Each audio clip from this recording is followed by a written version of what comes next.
Thursday. Rowan O Grady is the president of Hayes Canada, a national recruitment consultancy, and joins me now with more on what the budget should include to help stimulate companies to hire and, of course, improve Canada's overall economic outlook. Rowan, tell me a little bit about this. The budget's a big thing. Obviously, Canadians, I can't say look forward or really look against this, but what do you expect in this budget? What will be helping Canadians?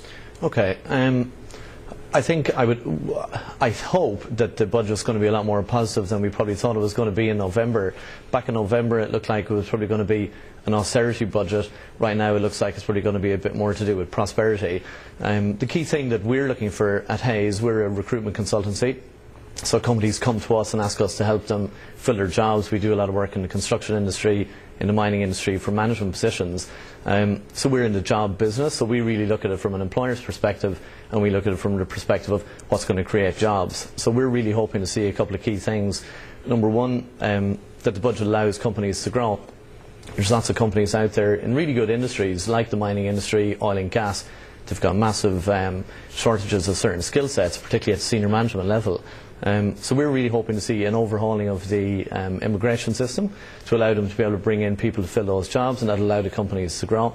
The second thing that we'd really like to see would be more of an investment in training people to move them from jobs that they've lost during the recession, and a lot of good people lost their jobs, particularly at the kind of semi-skilled level. If the government can invest in training and can support wage funding for those people to get back into the workforce, that's got to be a good thing as well.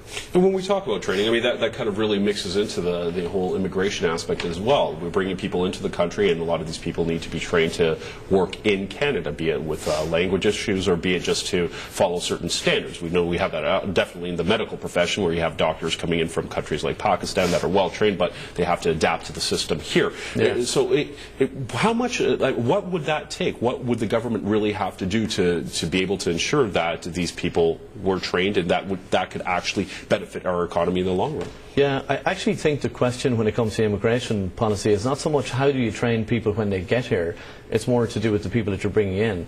What the government are planning on doing, and what Minister Kenny announced a few weeks ago, was that they were going to change immigration policies so that employers could actually have more of a say in the people who are coming in. Really, it's the hiring manager knows specifically, does this individual fit the requirement that he has. Historically, the immigration policy, if you wanted to use an analogy from an employer's perspective, has been a little bit like a guy who's hungry and he's being told that there's food on the other side of the door that he can get at. But to get at that food, he needs to complete a series of very complicated tasks, and even when he does, he's not sure there's going to be there, the food is going to be there at the end anyway. When somebody could very simply come along and just open the door and let him get what he wants. So the real issue there, and what the government has to do, is change that policy to allow the companies to pick the people that they want to bring in. Very interesting. Now looking more from a domestic perspective, corporate tax rates, any idea of what's going to happen with them? Yeah, well, as we know, the corporate tax rate in Canada has been reduced every year since 2008. There was a commitment to do it all the way up to 2012, which is what's happened. The key for job creation when it comes to corporate tax rate is a tax rate for new business investment coming into Canada. That right now is the lowest of the G7 countries. So personally, I would like to see that drop more to create more jobs and more new companies coming into Canada. But I'm sceptical. I honestly don't think there's going to be a continuation of that reduction. Okay, so but right now, the way Canada looks internationally, especially looking at the G7, we're a pretty desirable place to be. I think we are. But you can't give up on that. You've got to keep going. I think what I would like to see happen is that Canada becomes obviously the best place for companies to set up their businesses, to grow, to employ lots of people. That's what the country needs, and it's within the government's power to make that happen. Wonderful. Thank you, Rowan. Thank you for joining us this morning. Thanks.